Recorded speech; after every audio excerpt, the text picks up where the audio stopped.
Sa imong pagserbisyo, walay pili ug tawhanon. Walay pangayo ug balos, kasing-kasing rakyod ang puhunan. Sa tanang kabus ug dato, pareho nimong giatiman. Tinud-anay ang imong buhay. Daghan ang nahigugma, daghan ang nangandoy, kay ang imong kaayo dili gyud malimtan, bisag kanus-a pa man. Moabot na ugma ang imong baruganan, ligon sa masa bato, prinsipyo o kamatuoran, walay makalabang nimo.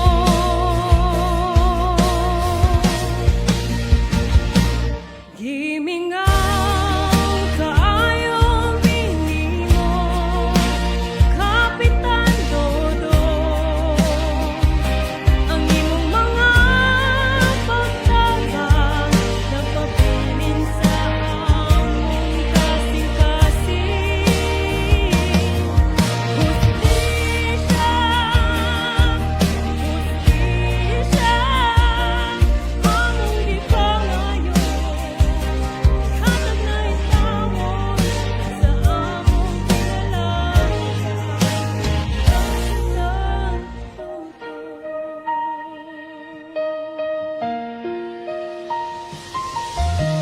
Sahay mangutan nami, nganong ikaw pa man? Daghan pa unta ang matabangan sa imong mahigugmaong kamutog huna-huna.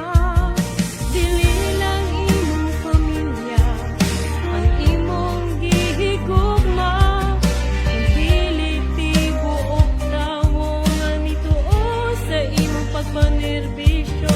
Imong giampingan ug kitambagan. Kung pwede lang mabalik ang panahon nga milabay, pero kabalumi dili na gyud mahimo pa. Bisan unsa unong pangandoy, bisan pa man ang imong mga istorya o pahinumdom, magpabilin nga kahayag sa among dalan ug hunahuna kanunay.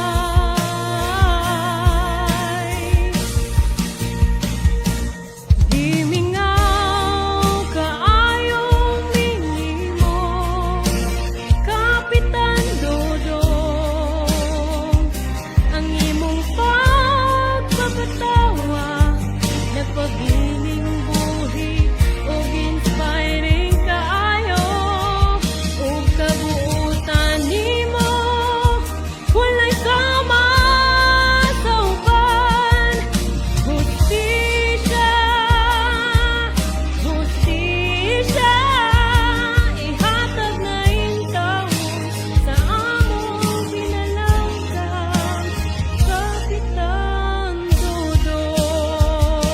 Sa testimaryo, dili gyud ka namo malimtan, sa kalipay, sa kasakit, adlaw sa pahinumdum o pagkikito, hangtod sa katapusan, sa among huna-huna o kasing-kasing, buhi ka kanunay para ka namo.